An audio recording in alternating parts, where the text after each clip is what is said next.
Hi guys, Claudia Boleyn here, and it turns out, unfortunately, that one of the videos that I made quite recently about the royal children ended up being quite timely. I just want to thank the people on Twitter who have linked me in to a lot of the stuff that's unfolding about the royal kids, because it's really hard to, keep track of everything. So for anyone watching this, if you see something, on the TV, in like a podcast or something in the media which you think would be relevant to talk about on this channel, please just link me on Twitter. My Twitter is in the description box, and it's just really helpful to have all that stuff because there's so much of it that is really easy to miss. So today we're going to be talking about Prince Louis, and that in itself makes me uncomfortable. I felt a little bit uncomfortable even making the video about the kids last time, honestly, but I think what's happened to them is so wrong, and it's my hope that people are going to wake up to what's happening here, because I don't see many people actually advocating for those children and what's happening to them. So in my video before, which you can watch, I'll put it in the description box. I don't know if I can put it on the screen. If I can, I will. I don't know if YouTube still lets you do that. But based on some kind of recent PR and publicity concerning the children in the papers and in the magazines, we kind of went through that, and I explained my theory that in this generation of kids, the heir is obviously George, the spare is going to be Louis. Charlotte's being kind of skipped out because at the moment she's obedient, and also because, it is a sexist system and gender roles.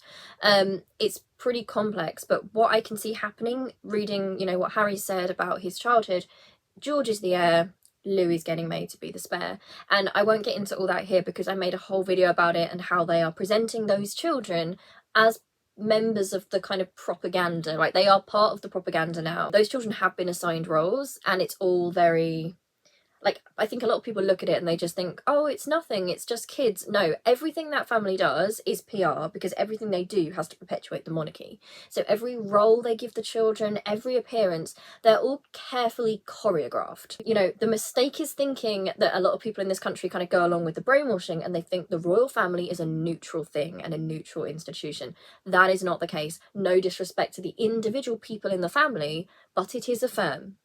Its interest is in selling us, the royals, so people want the royal family to make us connected to these people as if they're like our own family members, so we feel an emotional tie. And that's because if anyone looked at it genuinely, we'd realise it doesn't make sense and it's not democratic. So they did this with the Queen. They tried to connect us to her, to make her our stability. They tried to form an emotional connection, even though it was smart because she didn't give emotion. But that was clever because it meant that we could project anything we wanted onto her, which was very clever. I do still think that in the future, when the monarchy's gone, people are going to look back at the second Elizabethan age and they're going to say what a success it was, but not in terms of what she did, in terms of that PR and how successful that strategy was for her, because it really was. You had non-royalists, or liberals who wouldn't previously have liked the royal family, connecting to that propaganda. And it is propaganda because, as we know, firm is different from the people.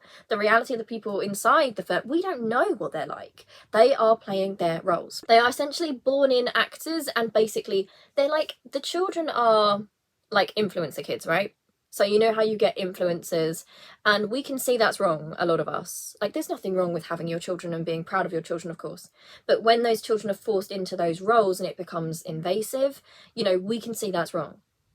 The PR the royal family is trying to do is to try and act like that's not what they're doing. But it is what they're doing. They are using those children to sell the brand because they need us to be connected to those children. Because if everything goes rubbish, right, if everything goes downhill for them, that connection to those children is what they're going to hope for. If we ever get to vote on this, they're going to be like, but what about those kids that you love as if they were your own?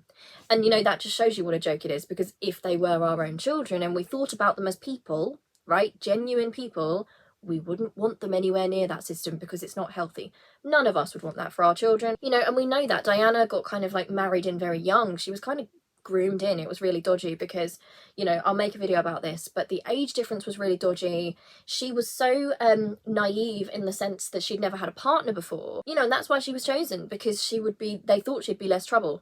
Unfortunately for them, Diana really grew into her own, and she had a lot of empathy, and therefore she struggled in the system. But that's why they thought she'd work, right? That's why they chose her. And she worried in her life, about her children, because she was in this situation where she kind of got into it. Her children were then part of it, And then it was this kind of, oh my goodness, I've got to try and change this because this isn't right. Look what they're doing to me. I've got to change this for my kids. But let's talk about Louis, because Louis is the one that I think is being made into the spare. And again, I'm not saying anything about his individual personality. We have absolutely no idea what the personalities of those 3 children are. It's not our business. It's not our right to know.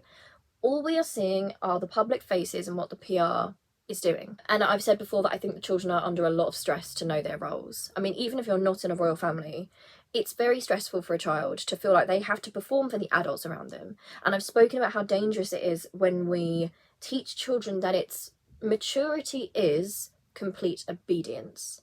That's not me saying that children should be like rude or like nasty, or, you know, of course, you know, teach children manners and kindness and all those kind of things. But at the heart of what I think is important about, you know, raising a child, and I'm not a parent, but this is how I'd want to go about it if I had a child, that's an individual. And part of the job of being a parent, or people who raise a child, you know, you don't necessarily have to be a parent to, you know, have a part in a child's life, but you're raising an individual who's able to have boundaries, safety, can stand up for themselves, you know, does good in the world, and they need that strong sense of self. We know that psychologically it's really, really important. And the sad thing is that Kate will know that, because Kate is, you know, focusing on the early years work. And, you know, I don't know what to make of her as a person. I don't know her as a person, but it conflicts. What's being asked of those children is the absolute opposite of what creates healthy human beings. So I was sent a couple of clips that people had recommended to me, and thank you so much to those people. I can't even tell you like how grateful I am to you for sending me these things for these videos. And it has already started. So I feel like I was right in the way I analysed this, which is kind of, it's made me hopeful in the sense that, I guess I take no pleasure in being right about it, but I think it's made me hopeful in the sense that maybe we're starting to understand the system better because of what Diana did with exposing things, and now because of what Harry's done with talking about it. I feel like we've got more of a chance to understand the system and anticipate where it's going to go. But it's also a terrible thing because it's like not something we would want. We do not want this to happen to the kids in the system. But it was on Lorraine. So Lorraine is like a big morning TV show. It's on the same channel as Good Morning Britain, and it's kind of, I personally find it to be like right-wing dodgy. It's that kind of sweet face on, you know, right-wing stuff, is my opinion on it personally. But they were talking about the coronation, and the first thing they put on the screen was this: which Louis are you? And it's a meme.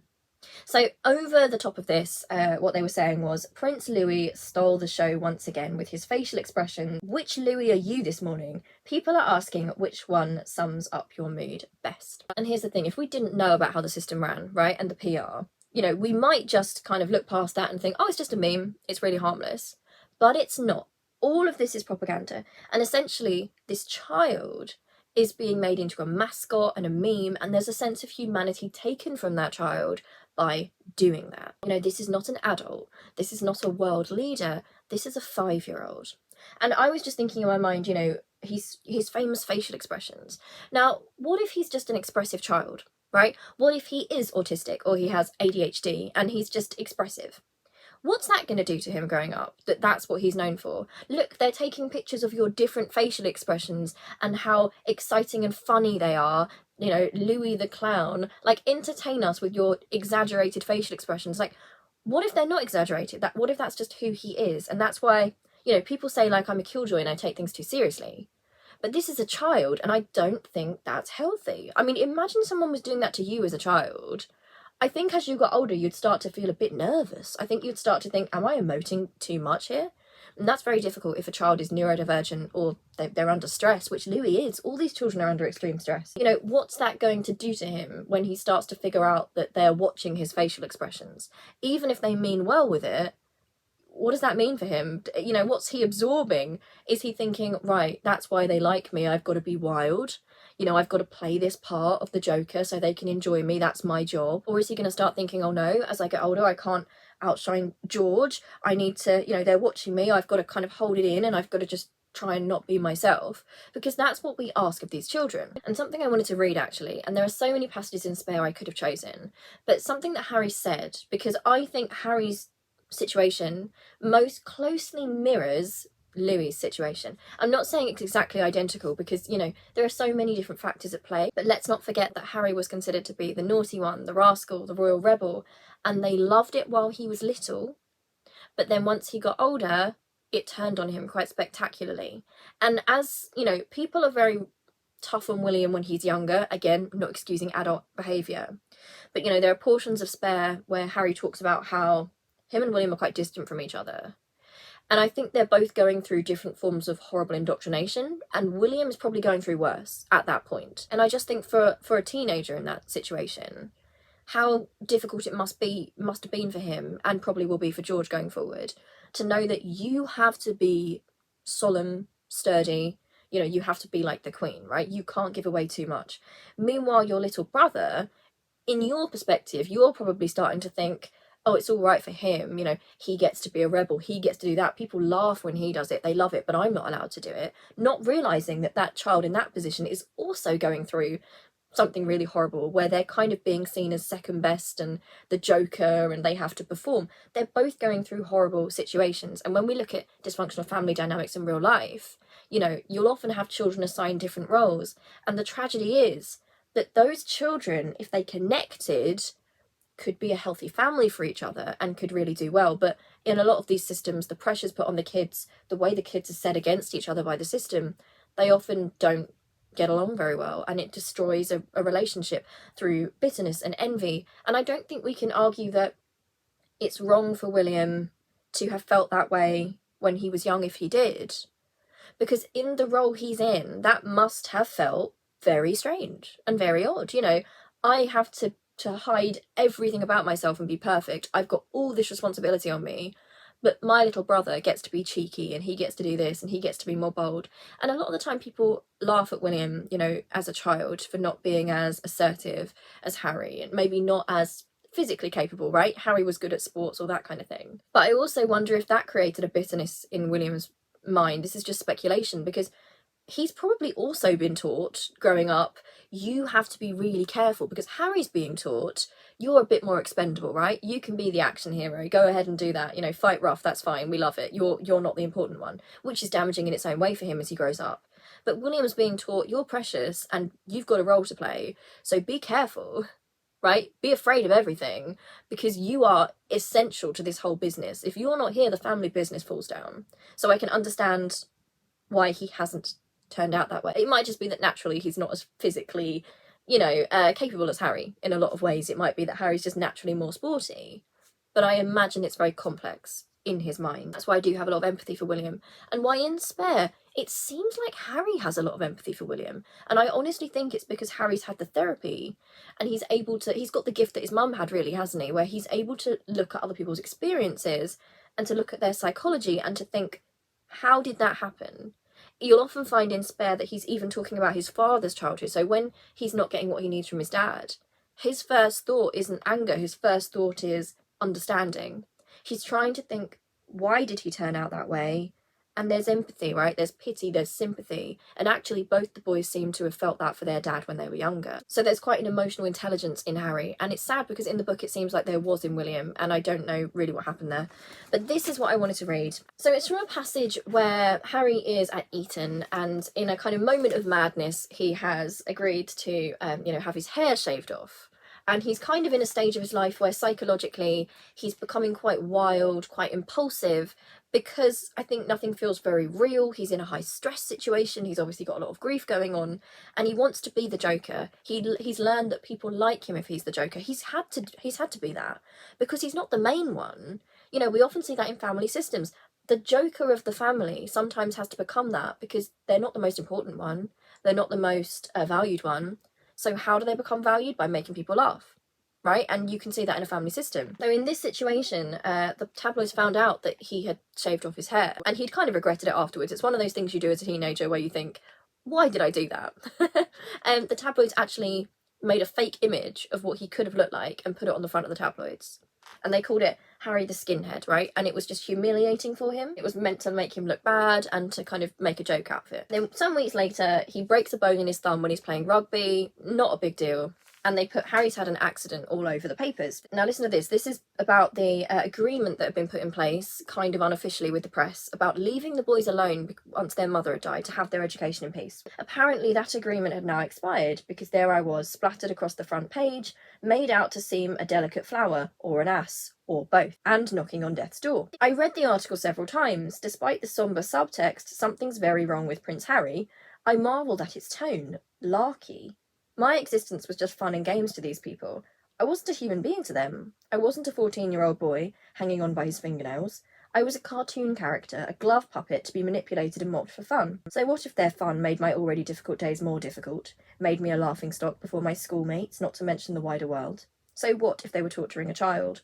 All was justified because I was royal, and in their minds, royal was synonymous with a non-person. Centuries ago, royal men and women were considered divine, but now they were insects. What fun to pluck their wings. And I know the Louis stuff isn't at that level yet because he's very little, but it didn't start on Harry young either. It's kind of laying the groundwork in my view, because what he's saying is very chilling. It's that he had an awareness even as a child, as a teenager, that he was a non-person, that he was like a joke and a meme, and he's treated like a fictional character, because that's what they are, right? The roles are fictional. They are actors against their will. They have to perform their roles for the sake of this institution they're born into. They didn't choose, they didn't sign up and audition and said, you know, I'll do it, I'll be PR.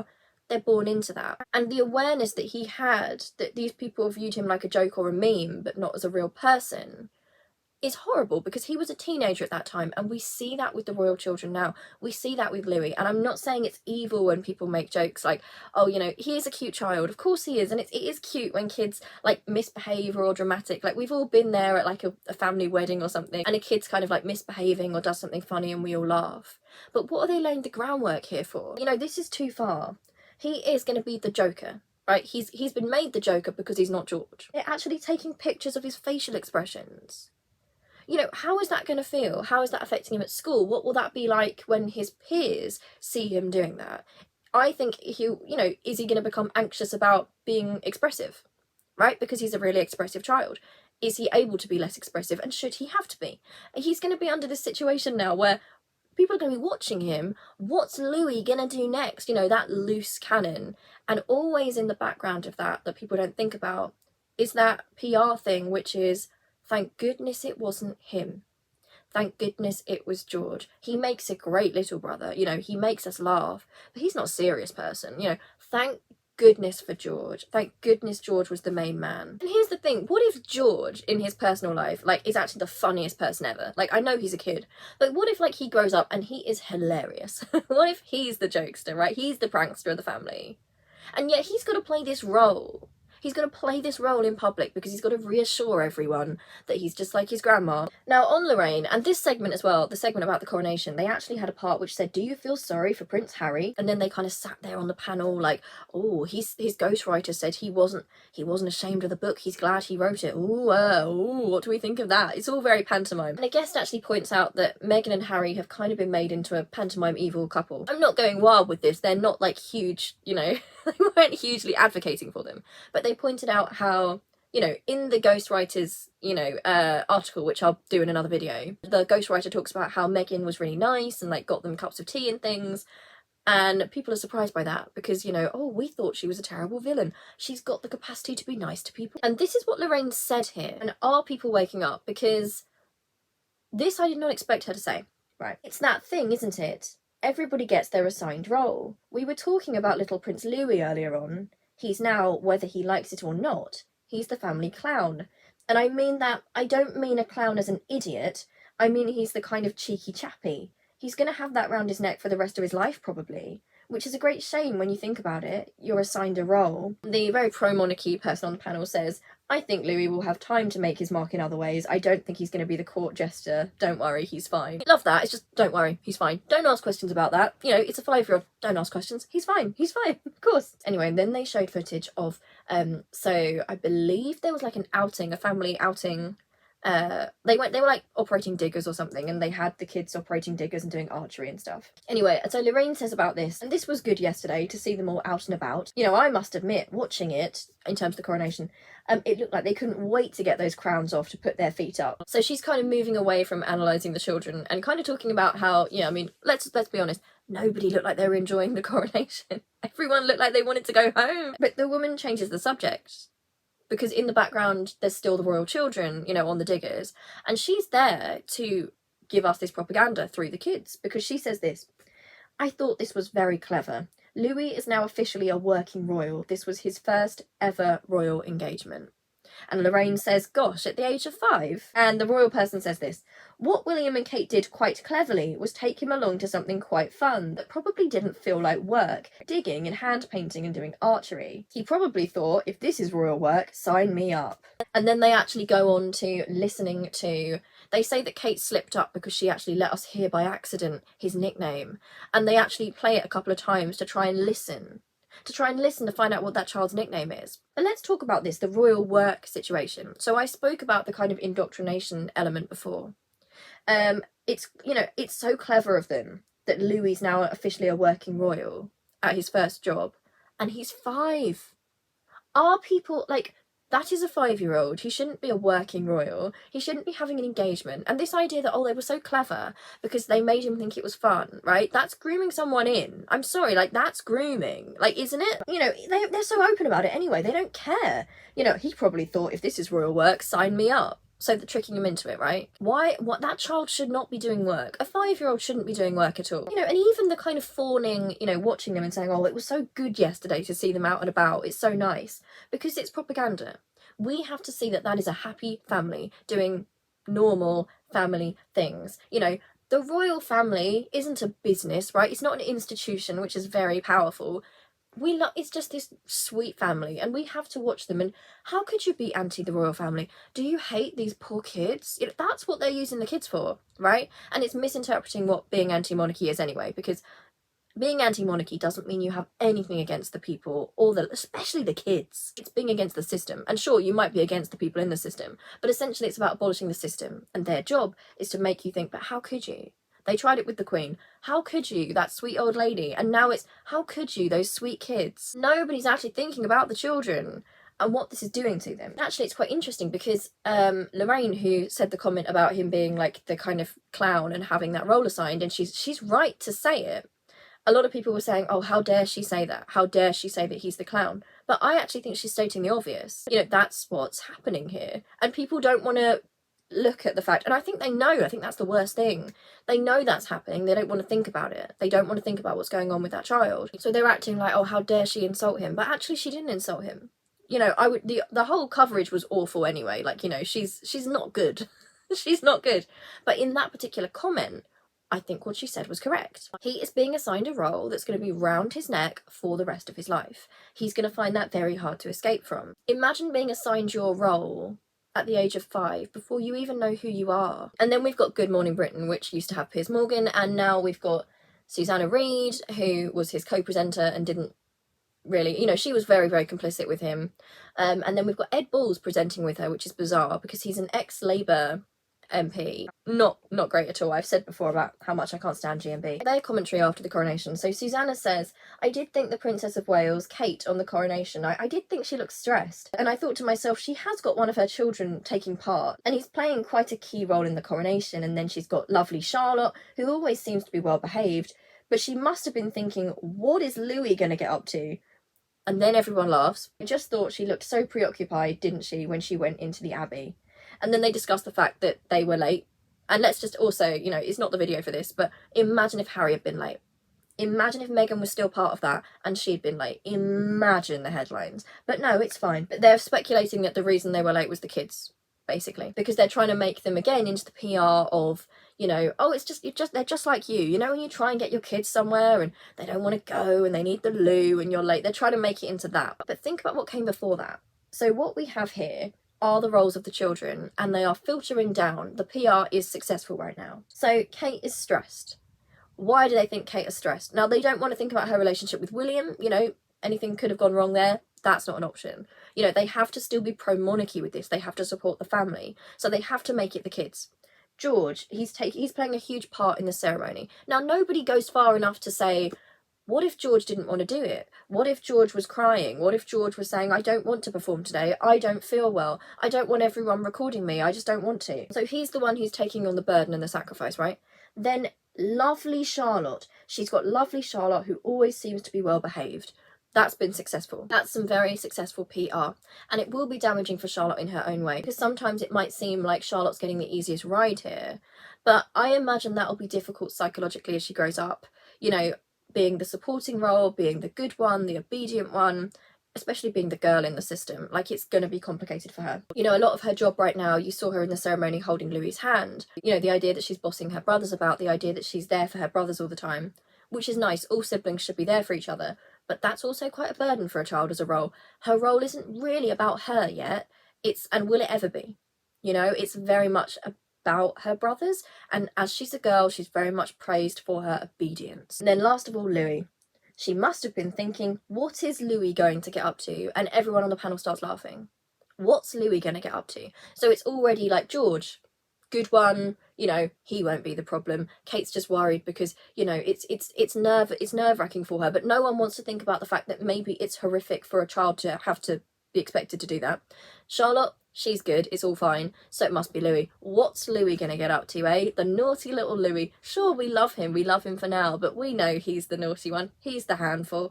And the fact that they're already kind of assigning that, like, it's kind of unspoken that it's a thing with the kids, and no one wants to think about the fact that maybe George didn't want to do it, because then the whole system crumbles. No one would even think that of Charlotte, because they've PR'd her as, like, the most obedient child, like a mini Kate. So the implication here is there's Louis, right?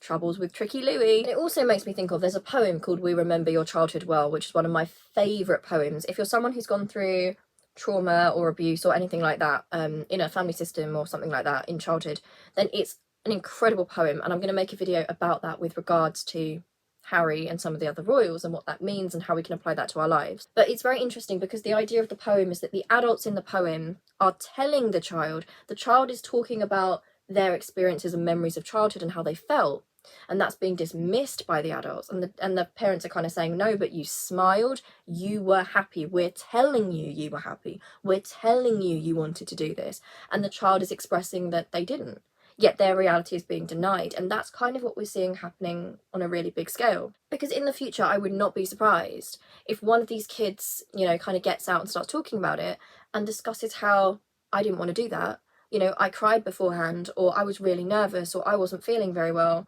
But all the media's, look what a lovely time they're having, you know, it's really dodgy propaganda. And that's what Harry's book really gives us, you know, he gives us the behind the scenes of the moments we've seen. Like, you know, in an extreme case, it's when Diana died and him and William were expected to go and greet people. And people spoke about how polite he was and how polite William was. But in their minds, they're thinking, we have to perform right now.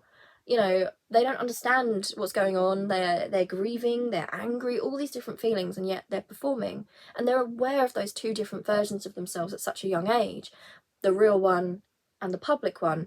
And I imagine, psychologically speaking, because we see this in family systems as well, trying to become an independent adult when you've already been assigned something by people is very damaging. You know, having to prove to someone who you are rather than showing someone who you are and them accepting that, having to correct the record on who you are and how you felt, is damaging. The only thing that I think we've got, which is a positive here, is that there's still time. I think that there's still a chance that those children might be out of the system. I don't know. But also, if what happened to Harry is going to happen to Louis, and we don't know where this is going to fall, the only thing we can see, which is a consolation here, is that A, Harry is taking on the tabloids. So that's a good thing, because if he can do this, if the tabloids are held to account, they might be kind of held back on this. And that's why I get so angry with people who love William and Kate and those kids, and yet they hate what Harry's doing in terms of taking the tabloids to court, because what he's doing is going to make those kids safer. Even if you don't like Harry, what he's doing is going to help. And second of all, Louis is going to have, and all those kids are going to have, somebody who is part of the family but outside, somebody that understands, and somebody they can go to. And that's not really something that Harry had. You know, no one had done it before. So it's like in all sorts of family systems, you need that person who's going to be brave enough to do it. They're going to take all the hits. It's going to be very difficult for them. But once they've done it, it means that the next person who goes through that has somebody to go to. That's an option. So at least we know that. And also with social media, you know, not only is Harry there, Harry's book is there, kids today are more knowledgeable on mental health matters, right? They've got more access to the internet. I just hope that that's going to work in time for these children, because the damage that's already been done to them is going to be quite severe. Anyone who denies damage has been done to them, I think, is just delusional at this point. And I think that speaks to how they're not seen as children but props, essentially. If you think about them as kids being made into influencers, right, to advertise a brand, that's essentially what they are. Yeah, so I'll be watching what goes on with this Louis kind of stuff, especially since they've got him working now. I can't believe that they're celebrating the fact that a 5-year-old's doing royal engagements and working. You know, people who say, oh, it's fine, if they don't want to do it, they don't have to. No, they've already started him. It's not that they get to a certain age and then they say, right, this is what mummy and daddy do, and do you want to do it? If you want to, you can come along. No, they've started them as children. They're indoctrinating them as children. It's already begun. It's not this neutral thing. It's really sinister. But anyway, thank you so much for watching this. Sorry that it's long. And yeah, please keep linking me if you see anything with regards to this. And yeah, I'm just really praying for... I'm really praying for the kids in the system, honestly. I just hope it's okay for them. I just think about myself at that age and the issues I had, and that wasn't even on a public platform. So I really hope they're okay. Thank you so much for watching, and I'll see you really soon. Love you. Bye.